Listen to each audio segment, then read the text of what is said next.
তুমি জানো ভয় কাকে বলে? ভয় মানে মাদারা একা দাঁড়িয়ে আছে আর হাজারো সিনবি কাঁপছে।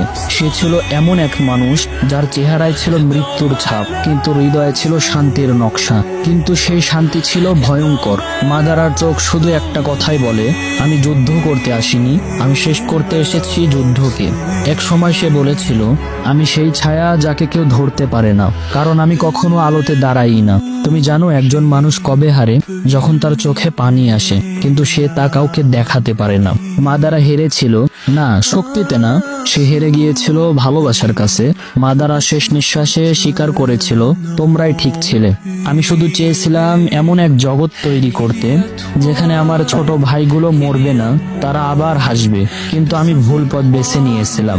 মাদারা উচিহা আমাদেরকে শিখিয়ে যায়, পৃথিবীতে সবচেয়ে বিপজ্জনক মানুষ সেই ব্যক্তি যে কাঁদে না, শুধু ভাবতে থাকে। ভিলেনদের জন্ম হয় না, তাদের তৈরি করা হয়। সবচেয়ে কঠোর চোখের পিছনেও এমন এক কষ্টদায়ক ইতিহাস থাকে যা কেউ কখনো জানেই না। সে হারেনি, সে শুধু বুঝে গিয়েছিল এই দুনিয়াকে বদলাতে হলে শান্তি না, দরকার ভালোবাসার সাহস।